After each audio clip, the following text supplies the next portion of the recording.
Ladies and gentlemen, welcome to Taiwan Internet Governance Forum 2022.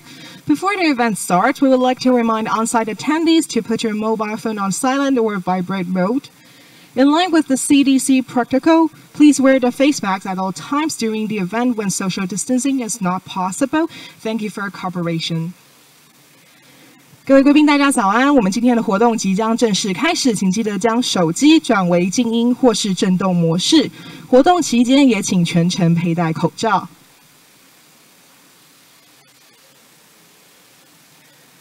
To kick off today's forum, please welcome organizer Mr. Kuo Wei-Wu, Chairman of TWIGF, 台湾网路治理论坛理事长吴国维 to say a few words for us. Welcome.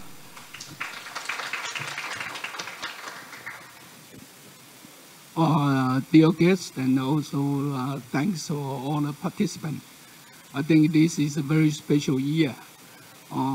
Since 2015, our first TWIGF meeting, and I think this is almost the 7th meeting already. Last year, we still have the meeting, but it's all online. And today is the first time we are hybrid. We have a face-to-face and also have online meetings.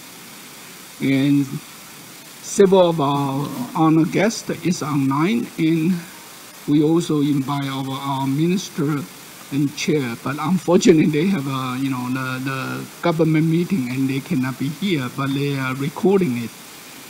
But we do have several of the important honored guests that will be online and come to say some words for us. And I must say special thanks for our Japanese friends. 3 of them, they are in the corner, Yeah, and they just fly from Japan to come here for our 2-day meeting and then leaving tomorrow at 29 and 30s.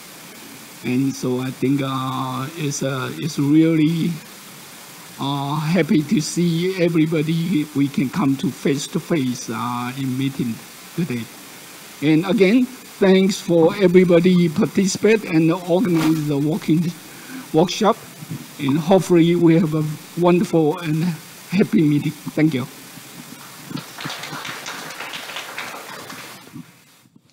Thank you, Mr. Wu. Thank you very much.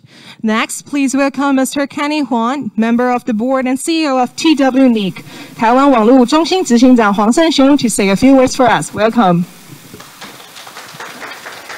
Good morning. Thank you for joining us today. I think I feel very pleasure because that's my first time to giving a speech in the TWIGF meeting. And thank you for coming along here today. We have plenty of sessions cover different area. For example, we have cybersecurity area, and we also discuss about internet intermediary governance, and also talking about content management or content governance. And especially we have special guests from Japan, and it's going to share us the experience they have, how they're dealing with the apparel website, and probably we can get some input from the Japanese community. By the way, they are staying in a quarantine zone, so this area will be a special treatment at the quarantine zone. Okay, I think we still have a lot of distinguished guests waiting on the waiting list, so I wouldn't take long. I leave it to the others. Okay, thank you very much. Thank you. Thank you very much, Mr. Huang. Next, please put our hands together for Ms. Audrey Tan, Digital Minister, Ministry of Digital Affairs of Taiwan. 行政院数位发展部部长唐凤，欢迎。TWIGF 吴国威理事长。DotAsia Organization CEO Edmund Chung, Dr. Becky Burr, Akinori Maemura 桑，行政院罗秉成政务委员，国家通讯传播委员会陈耀祥主委，以及来自各地的参与贵宾，大家早！非常荣幸受邀在2022台湾网路治理论坛开幕典礼致辞。全民数位韧性是我们数位部的核心理念。其中韧性 resilience 指的就是任何时候觉察到不利的影响，不但可以快速应变恢复，而且可以借此完善机制，从被攻击的经验当中学习，进而转型来强化自身的体质。全民数位韧性包含社会韧性、产业韧性跟应变韧性这3个面向。社会韧性就是全民彼此守望相助，这个是我们数位部各个司处的工作。产业韧性就是各行各业面临各种挑战时，彼此分享数位转型的能耐，这个是我们产业署的工作。而应变韧性，不管攻击来自境内或者是境外，都可以确保资通安全，这个是我们资安署的工作。就如同网际网路是 Network of Networks， 并不是由单一的国际组织、政府、企业所单方掌控。我们认为，数位技术应该是协助传达跟开创在地的创新应用，是按照实际的社会需求与社会价值，而不是去要求社会配合特定的技术，变成只有单一价值的唯一的那种元宇宙，而无法互通共融。这当然不是只有台湾这样子想。今年4月，我代表我国跟60个国家代表共同签署未来网际网路宣言，就已经指出，网际网路要透过全球多方利害关系人的参与，由我们的产官学研社，也就是全民各个领域、组织、社群来携手治理。我们也必须基于参与者对于数位科技促进民主、促进和平、法治、促进永续发展，确保人权跟自由的共同信念。那台湾在此不能缺席，也不会缺席。爱沙尼亚的前总统 Thomas Hendrik Ilves 在凯达格兰论坛提到，台湾跟其他民主国家应该要来组成数位民主的联盟，这样的 democracy network 民主的网络。这个网络不是建立在地缘相近，而是建立在价值相近。我们要和理念相近的国家共享 public code， 也就是公共的程式。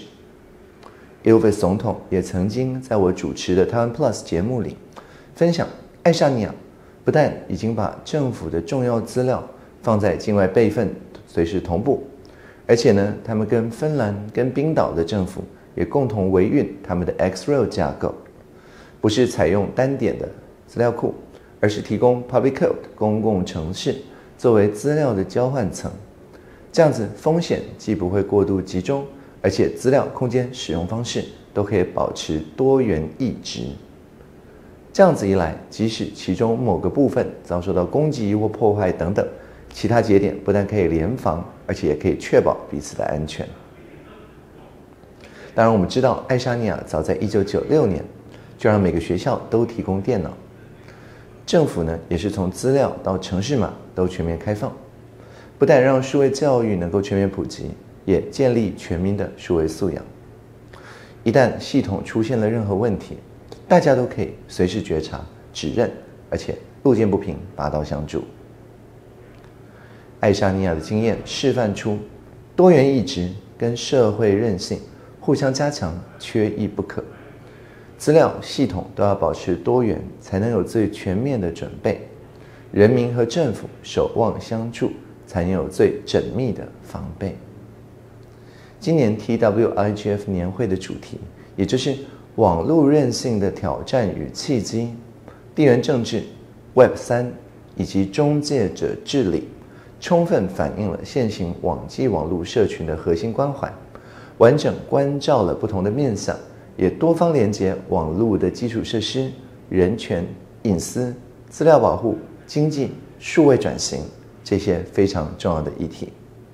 所以很高兴看到今年的 TWIGF， 也希望大家在会议上面都可以收获满满、圆满顺利，大家 live long and prosper。Thank you very much, Ms. Tan.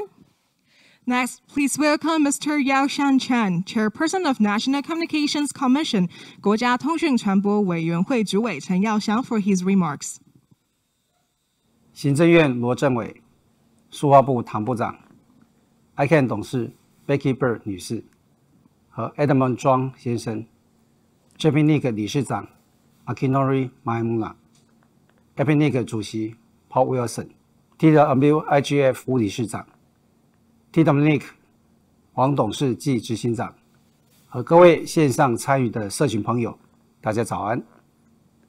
今天很荣幸受邀参加2022台湾网路治理论坛开幕典礼致辞，和大家一起来讨论网络韧性的挑战与契机、地缘政治、Web 3.0 与中介者治理这个议题的发展趋势。网络科技带来资讯革命，改变人们的沟通模式。每天上网接收各项讯息，或透过通讯软体，随时随地和朋友互动，就连食衣住行娱乐的细节，样样都不能缺少宽频网络。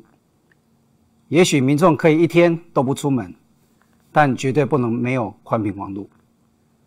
所以，打造韧性强大的网络系统，是国家数位基础建设努力的目标。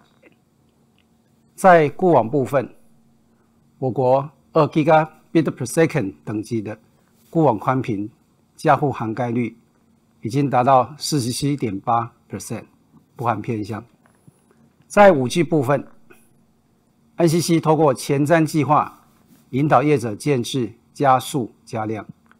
根据今年第2季的统计资料，电信业者已设置31000余座的5G 基地台，各家业者电波人口涵盖率达到 60% 至 95%。在偏乡部分，全国86个偏乡地区宽频速率已达1 Gbps， 也预计今年底能达成乡乡有5G 基地台的目标。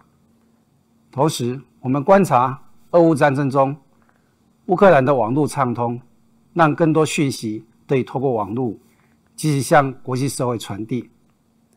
台湾又正处于地缘政治关注的重点地区之一。ICC 除透过法规机制引入国际低轨卫星业者与国内通讯业者合作，也强化通讯关键基础设施防护，完备国家网络韧性及自动安全。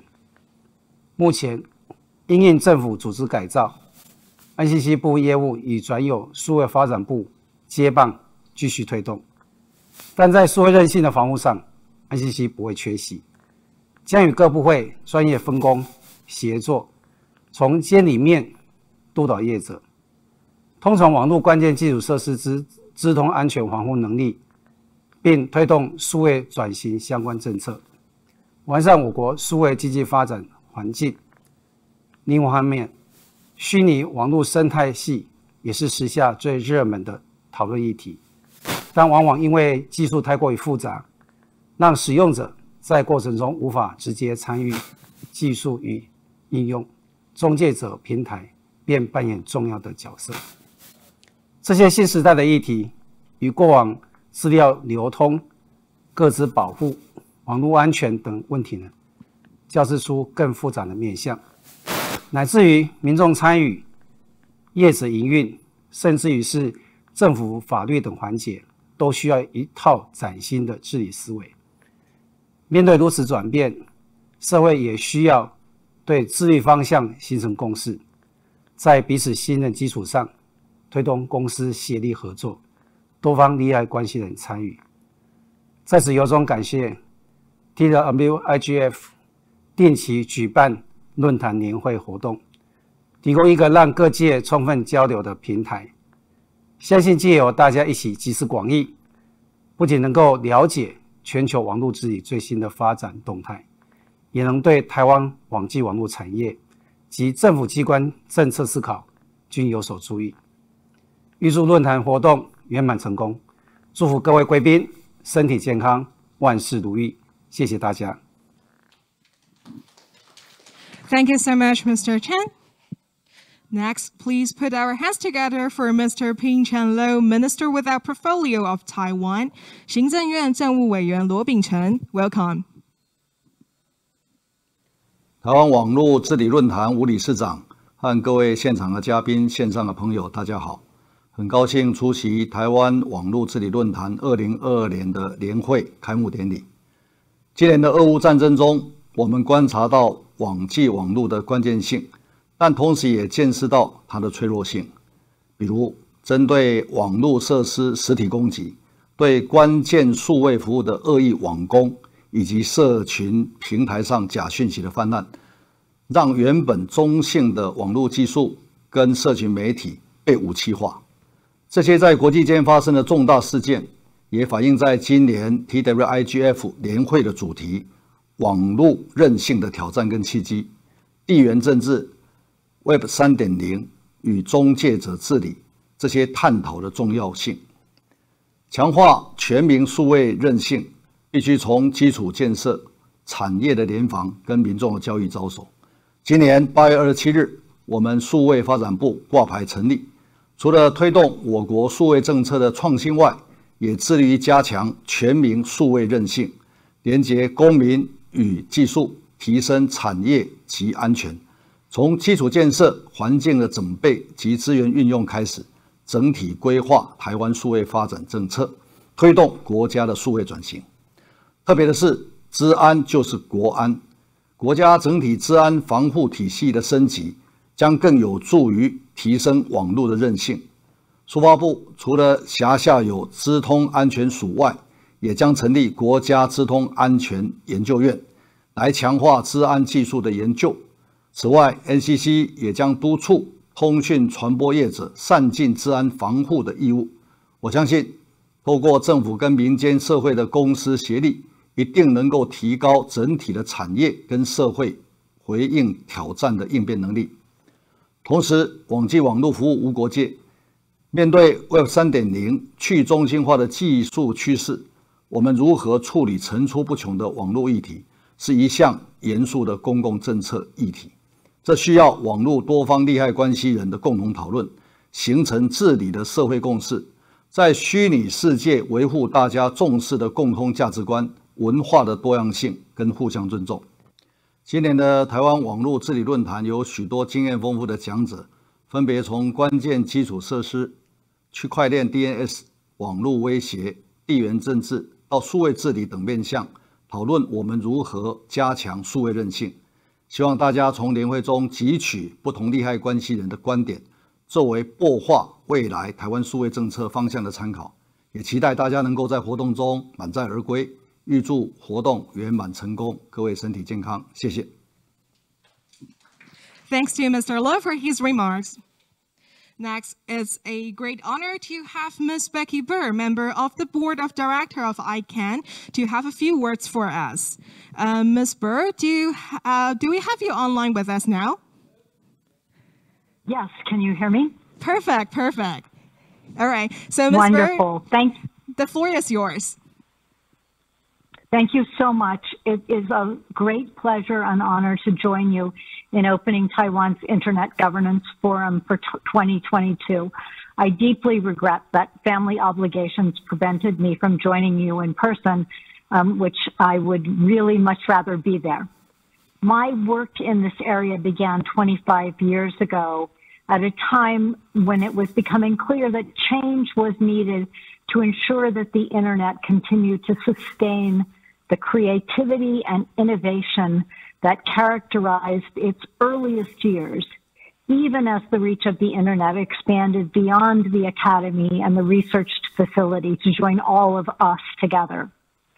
It's possible that the U.S. government's consultation on DNS management, which commenced many years ago in July of 1997, with a request for comments on the framework for DNS management, was the first example of the kind of global policy consultation that we consider rather ordinary today. That consultation was anything but ordinary. It led to the Green Paper, the White Paper, the International Forum on the White Paper, and ultimately to ICANN itself, and reflected the values and promise and excitement of the Internet. It was motivated by a desire to protect what made the Internet so exciting, its complex diversity, its rich voices, its support for innovation and creativity, and the enormous energy that flows from the free exchange of ideas and information around the globe. While not everyone agreed with the approach outlined in the white paper, Taiwan was an early and enthusiastic supporter and has continued to play a very important role in the development of ICANN's multi-stakeholder model. As a result, I have had the great good fortune and opportunity to work with many colleagues from your country and to come to know many of you as friends. Many of the concerns that animated the global internet community in 1998 when the ICANN work started continue to animate us today, including our commitment to this concept of a single internet for all. One world, one internet, as we say. The work you do here is an important contribution to that goal. I thank you for your hard work and the opportunity to be part of it. And I send you my very best wishes for a productive and illuminating Taiwan IGF 2022. Thank you very much, Ms. Burr. Thank you. Next, we'd like to welcome Mr. Akinori Maemura, Chief Policy Officer of Japan Network Information Center, for his remark. Welcome.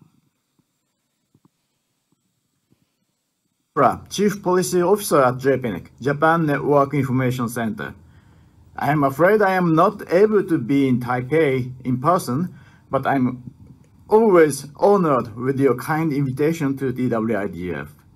This time, the main theme of the TWIGF is quite impressive: challenges and opportunities on internet resilience, geopolitics, Web 3.0, and intermediary governance. I think this year is the first time for the internet to think really hard how it should deal with the war. We have a number of questions.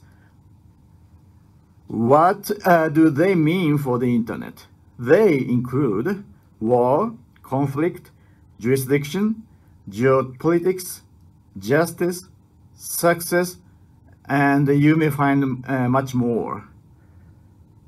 We need to think about them because they don't necessarily have the answers.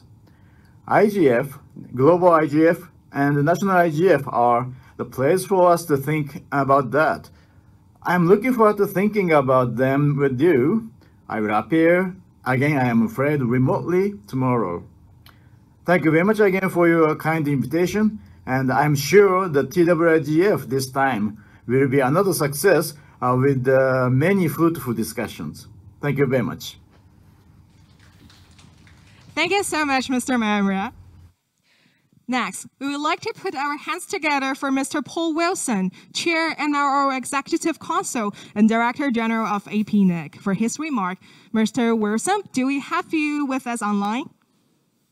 I hope you do. Good morning. You can hear us finally? I can, yes. Thanks so much Perfect. for having me here at TWIGF. I am sorry not to be there in person, but I'm glad to be able to join you live from my home here in Brisbane in Australia. I want to congratulate the organisers, TWIGF and TWNIC, for holding this event yet again, for continuing to develop the agenda and the format of TWIGF. I think this is the 8th meeting, and I think as such it's one of the most regular and reliable IGF initiatives in the Asia Pacific, possibly also in the world. So again, congratulations so much for that. Because these days the NRIs, the national and regional initiatives of the IGF, have become a really essential part of the whole process. It's been running for 17 years now, and NRIs are now really a fixture. They're essential at the local and the national levels, and also as part of regional IGF processes. And as an example, just 2 weeks ago, the Asia Pacific Regional IGF was held in Singapore, and I'm sure that some of its proceedings and its outputs will be influential here in this event. And likewise, I hope that the proceedings of both events, the TW and APR IGF, can surely be represented at the global IGF, which is coming up later this year, as a way to bring together the issues and the impacts of internet governance as they are happening and impacting around the world. Because the internet is growing and it's changing. The issues and the impacts of internet governance will keep growing at the same time, and for as long as the internet itself keeps growing. So it really is essential that the IGF isn't just geographically diverse, but that it's ongoing as well into the future. At the ICANN meeting last week, I spoke about fragmentation of the internet, particularly in the policy space, the internet governance space, where global coordination is becoming more and more important. I suggested there that fragmentation is actually a natural thing. It's like entropy in the universe, the disorder that happens by default when energy isn't added to address it. And that also means that energy is needed in internet governance to maintain cooperation and coordination, to avoid fragmentation. And it's needed, and that's needed even without the extra challenges which are coming about from the internet's growth, its increasing importance to the human race, and new and stronger issues these days, as we just heard Akinori mention, things like geopolitics, political fragmentation and international conflict. So it's here at this IGF event and at many other IGF and other internet governance events that energy is being added to progress internet governance, to avoid fragmentation, to bring communities together, to guide the internet and to safeguard its essential attributes and its achievements. And that's essential. So again, I want to congratulate and recognise the efforts of the organisers and also everyone who's come along to attend this event. As I said, I do hope some of what happens here will be impactful at regional and global events, particularly those coming up, as well as locally here in Taiwan, because that's what the IGF movement is all about. We're all part of it. Thank you again for being here, and I really do wish you a very successful event. Thank you.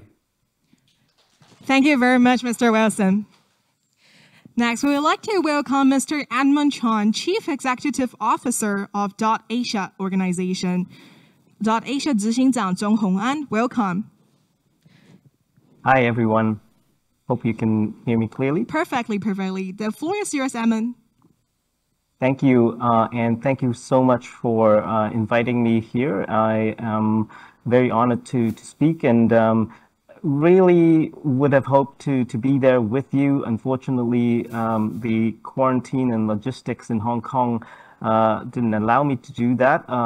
In fact, interestingly, that quarantine requirement has just been relaxed yesterday. Unfortunately, I wasn't able to respond quickly and get on a plane to be in Taipei with you, but very happy to share my thoughts here and also at the later sessions today and tomorrow. As others have congratulated, I also congratulate the continuation of TWIGF. I think it's a very important component of the global IGF movement, and the theme this year is very timely and important. I think the resilience, geopolitics, Web 3.0, and the governance of intermediaries. In terms of geopolitics, I actually agree very much with earlier Minister Audrey has mentioned that it's in terms of geopolitics, it's really not just about the borders. It's about value systems. There is currently a clash between value systems, a clash between a multi-stakeholder model that I think for up till now the internet and the internet governance model cherishes, and a more authoritarian or isolated approach to internet governance, which causes concerns to internet fragmentation. In terms of resilience, I think especially through the pandemic and also, of course, the war in Ukraine, natural disasters brought about by climate change, other conflicts that are continuing in Myanmar, Afghanistan, and around the world, the internet technically has shown very strong resilience. But is that the same politically and policy-wise, with shutdowns, with challenges that come from fundamental protocols and how the DNS works, as we discussed in ICANN? I think those challenges are real. But what is also interesting is I think it feels a little bit like a deja vu. If we talk about Web 3, I remember the time when Web 2 came along, and some of the same challenges like protection of children online, human rights, and even internet fragmentation when we talk about internationalized domain names and alternate routes. It seems a little bit like a deja vu in that sense, but of course the challenges are real and the challenges are new. Confusion to users in blockchain, DNS, other dilution of trust in general for the DNS and others. I think the multi-stakeholder model is certainly under threat right now, and the most common attack is on its effectiveness and efficiency. In terms of efficiency, I believe it's about balance. It's not, it's not just about quickly making decisions. It cannot be. A multi-stakeholder model that is global will need to take into consideration consensus building and the kind of development of rough consensus. And the effectiveness part, it's not just, again, not just about making quick decisions, but actually about the structure. And I think that must continue to evolve and advance. And that's what, I see in the agenda today and tomorrow at the TWIGF. And I look forward very much to participating. And I think I will just note that while I see that the current challenges that we face seems to be challenges that have been all along with us, I think with the participation like the TWIGF, we can and will prevail and make the multi-stakeholder model stronger. With that, wish you a very fruitful meeting at TWIGF 2022, and thank you. Thank you very much, Mr. Chung. And thanks to all the speakers for your remarks for the forum. Thank you. We'll now proceed to the first keynote speech. Our speaker is Mr. John Crain, who currently serves as Senior Vice President and Chief Technology Officer in ICANN. Mr. Crain will be joining online with us today to talk about DNS challenge, blockchain DNS issue. Mr. Crain, do we have you online with us now? I hope so. Can everybody hear me? Perfectly. So the floor is yours, Mr. Crain. Thank you very, very much. Like all the other speakers before me, I wish I was there in Taipei with you all, hopefully next year. Edmund said something that sort of hit me when we talk about how none of this is new and how we've been here before with some of these things. I think it was Chamberlain that said that I think you will all agree with me that we live in very interesting times. And once again, we do. So I am ICANN Senior Vice President and Chief Technology Officer, responsible for two main areas within what ICANN does. One is the oversight of the IANA functions, the Internet Assigned Names and Numbers, Internet Assigned Numbers Authority, and the other is the Office of the Chief Technology Officer. So today I'm going to talk to you a little bit about alternative naming systems and about some of the challenges that we face with them. You'll have heard of some of these, but I want to start by going back. My slides change to fundamentals. So one of the fundamentals of the internet we have today is that we've all agreed that we have a shared experience, and we've agreed to some fundamental things.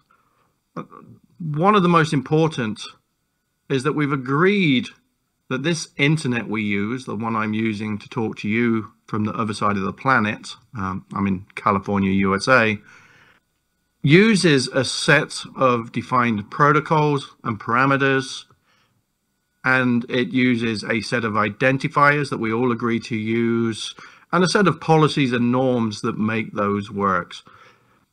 Those agreements to use the same processes are precisely what give us today's internet. Without those, it starts to fall apart, or as people are talking about, fragment. We hear words like splinternet. These are all descriptions of an internet where you can't necessarily connect to all the different parts. So ICANN has long been committed to a single authoritative public route for the internet's DNS. What that basically means is we believe there should be a single namespace that is the same for everybody, so that when you type in an address in one place, it will get the same result as when you type it in somewhere else. This part of the DNS is one of the things that allows for the interoperable and predictable internet experience that users count on, and that the world's global e-commerce runs on. So this is a very important concept for us. Just trying to change my slide here. There you go. However, there are people developing new naming systems, new technologies, new namespaces. These are often referred to as alternative namespaces, alt names, alternative names. They have many other descriptions, but they're basically alternatives to the internet we know today. Often built to sit on top of the internet, but sometimes built to replace the internet.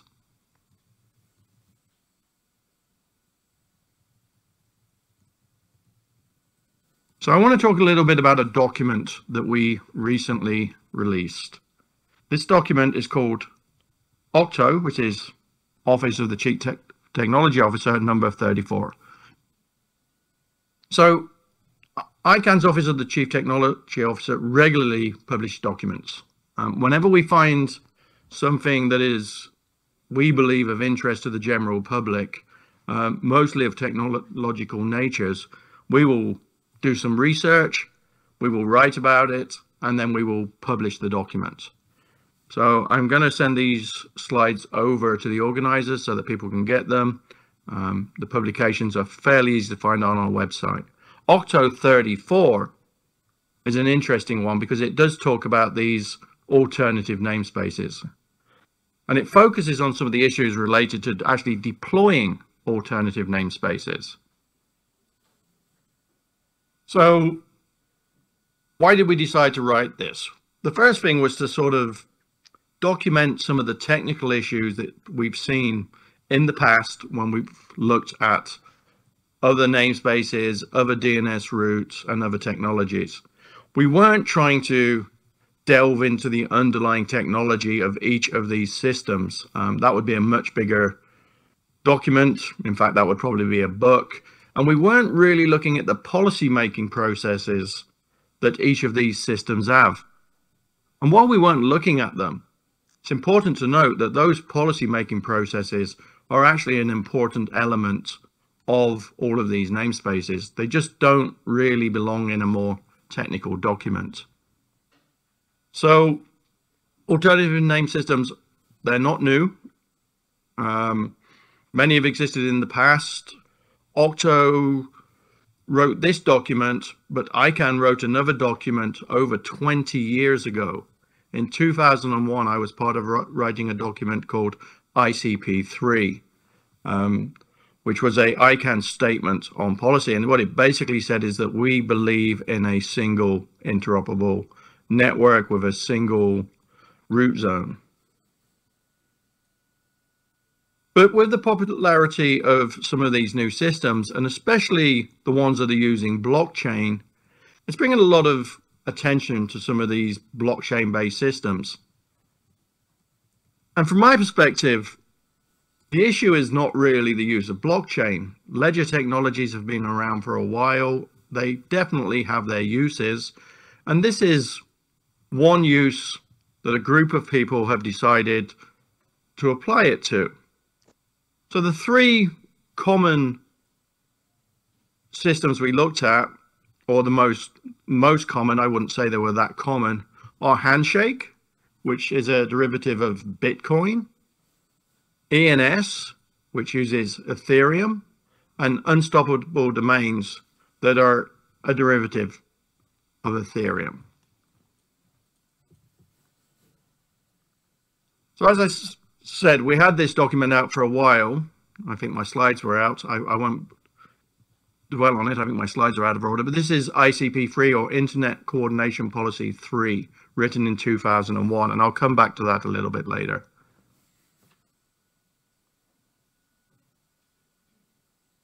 So another issue that raised our attention is the fact that ICANN accredits registrars to sell domain names in the public space. And some of those registrars are also selling blockchain-based names. Now, they're selling them as a separate service, but when you buy them, it's not always clear that these names are not going to resolve publicly in the public domain name space. So that, for the consumers, may be an issue. The other issue is that these are not bound by the ICANN policies, the policies that are developed in a bottom-up multi-stakeholder fashion. ICANN and the community have been working on those policies and those safeguards, because they include a lot of safeguards for things like intellectual property and anti-abuse, etc., for more than 20 years.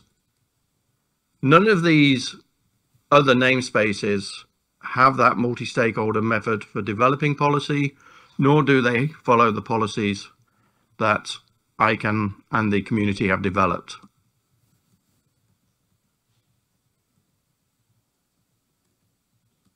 So one of the technical issues with these namespaces is, how do you actually get them to resolve?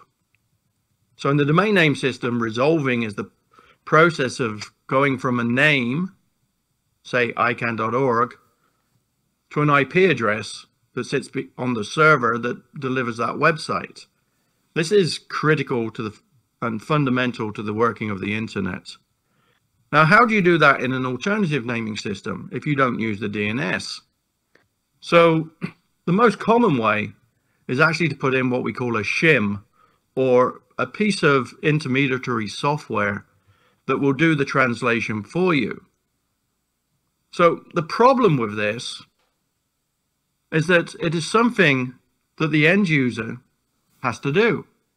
So if I was to buy a name from any of these other namespaces, I would most likely either install a piece of specific software, like a browser plugin, or I might do this in my resolver, where instead of pointing to the public namespace, I point to this new one.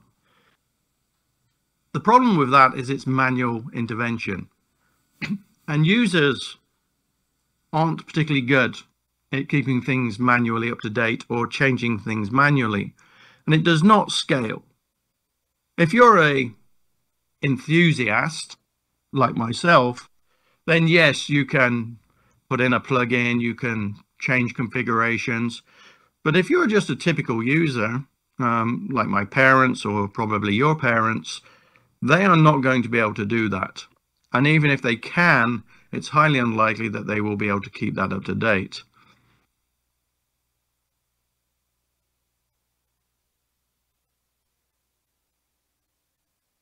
The other way to do it is, of course, as I said, to make a change at the recursive resolver. So you could theoretically have the internet service provider do this. The problem, of course, with this is that we don't necessarily have one service provider, especially when we're mobile. If you think about the telephone in your pocket, that may be connected to 2 or sometimes more networks at the same time. So the Wi-Fi network at the conference and the cellular network provided by your cellular provider.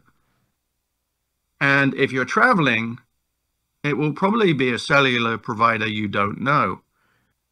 So the resolver experience is not going to be stable. It is going to change depending on which connection you use on your phone and where you are in the world.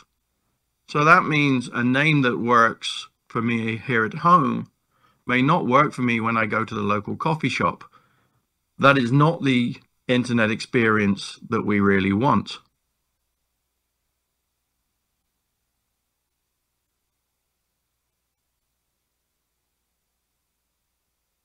So these newer namespaces, they don't have coordination. Often there is some level of coordination within the namespace, although they are not multi-stakeholder in the sense of the ICANN world. They are usually just enthusiasts, and there is certainly no coordination between them. They also do not coordinate with the ICANN naming space.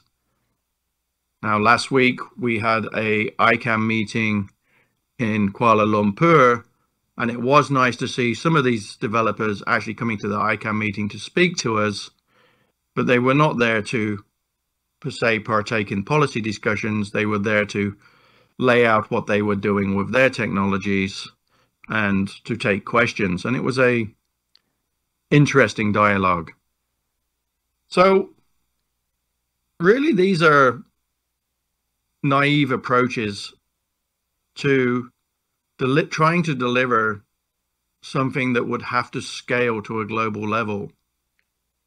If you think about today's internet, there are billions, and I do mean billions of people and billions of devices connected to that network. And the current DNS system with the single root that ICANN manages together with the multi-stakeholder community serves that quite well. It is a system that has run for 40 years, has no downtime, and has over 20 years of policy making. Replicating that is not going to be straightforward. So if you want to deploy some kind of overlay system or some kind of replacement naming system or alternative naming system, you have to actually think about how these things are going to scale, how they're going to interoperate with other systems, and how the end user experience is going to be. And it's not so far been a very pretty story when you look at these systems. Now remember that the applications on your phone will typically only connect to one naming system at a time. If these systems are unstable and unpredictable, they're going to be really hard to use, and there's going to be a lot of people calling their ISPs support lines asking for help, and most likely those ISPs are not going to be able to help them because they too will not know about these naming systems.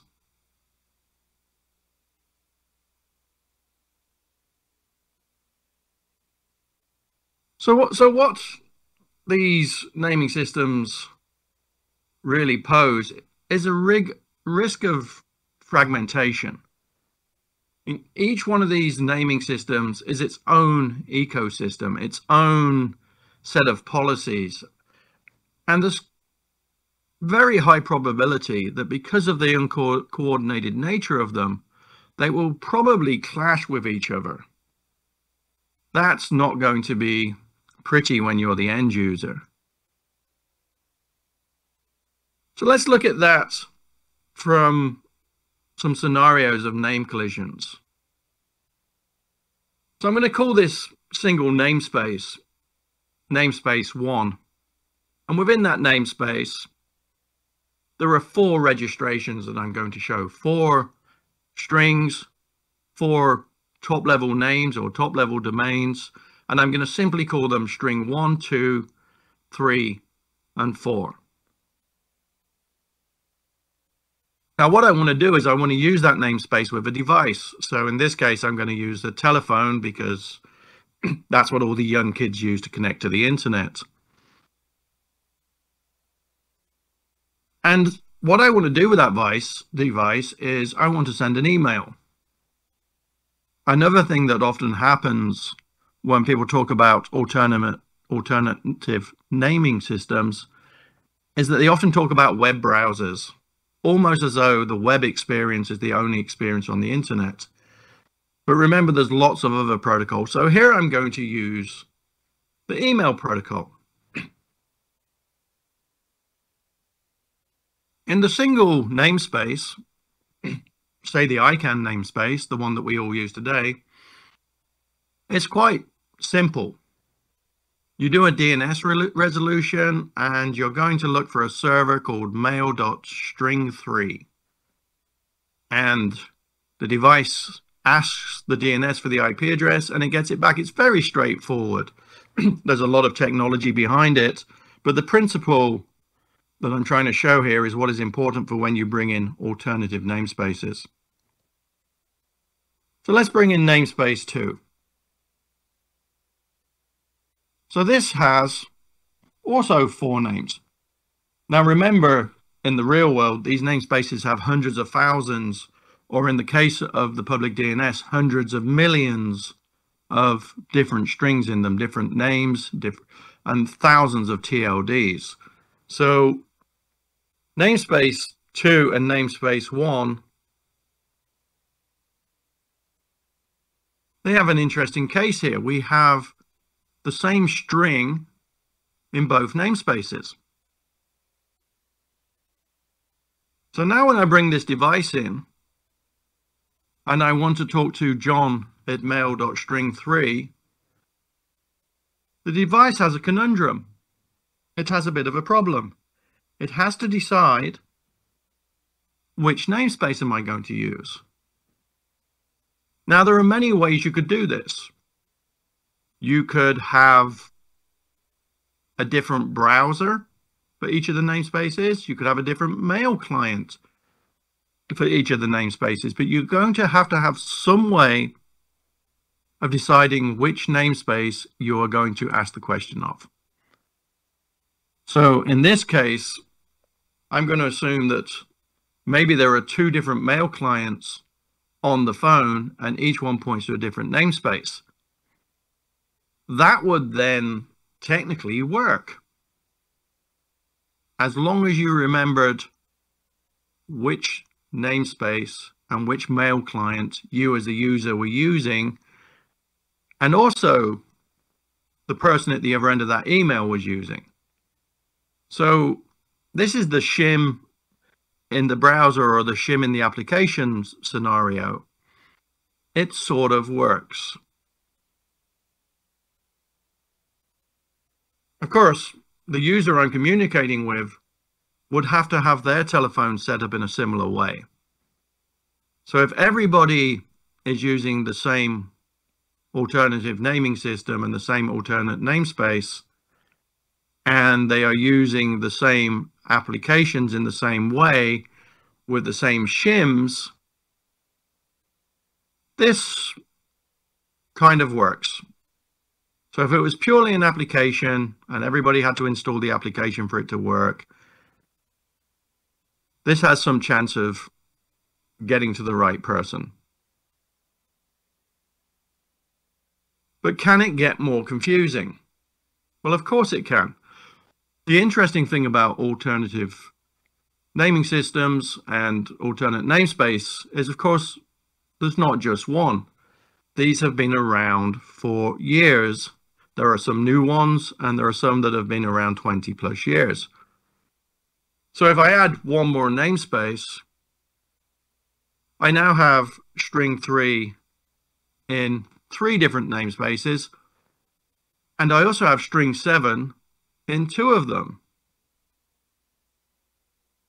So would I install a 3rd email client to treat the 3rd set differently? You could see where this might start getting just a little bit confusing. And then, of course, you could bring in a 4th namespace, and the confusion gets worse, or a 5th, or a 6th, or a 7th, and so on. And as you can see, when you have all of these overlapping namespaces, you no longer have a single internet. You actually have multiple networks, and it's left to the user to figure out which one they are on and how they're going to navigate between them. So that's kind of the technical problem with this. But this isn't just a technical issue. It's interesting to remember that these alternative naming systems are actually developed to meet needs. But those needs may not be compatible with a single interoperable internet. Some of them are specifically designed to operate in manners outside the way that the multi-stakeholder model works. They are meant to either not include or sometimes to avoid some of the safeguards that you get on the single interoperable internet.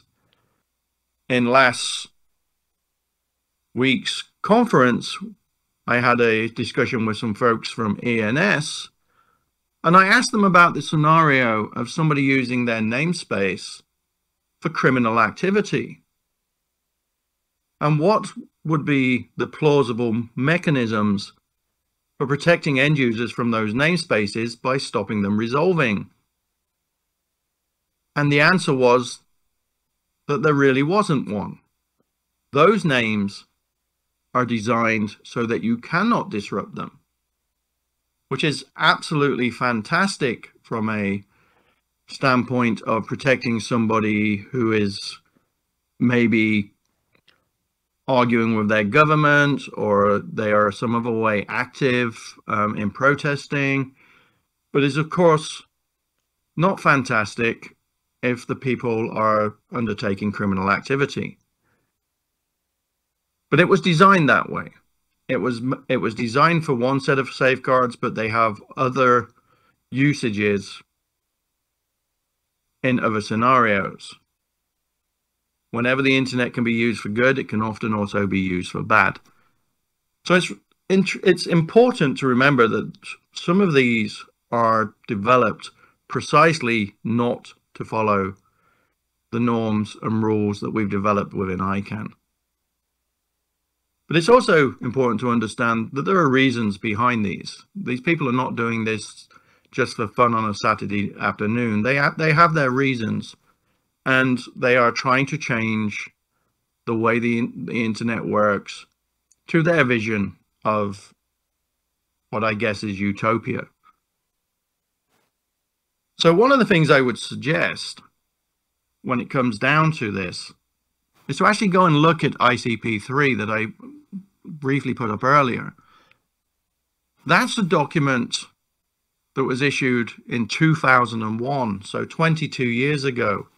And it does talk about the technical implications of alternative namespaces way back then in the beginning days of ICANN. But it also talks about some of the reasoning for some of the namespaces back there. And they were indeed organizations that often didn't agree with the multi-stakeholder model. They did not agree with the processes for developing rules. So they wanted to have their own namespace with their own set of rules. And that's an interesting element of some of these namespaces. It's not technical, it's more social and political, where people are deciding to operate outside the norms that everybody is agreeing to. So I started with this statement, and I'm going to end with it too. And that's that the internet as we know it works because we all agree on the fundamentals of a shared experience. Yes, it's the protocols that we use to connect. It's also those identifiers that we use to navigate those, such as domain names helping us find our way to IP addresses, port numbers helping us find our way to web servers and particular services. But it's also the policies and the norms that enable them to work.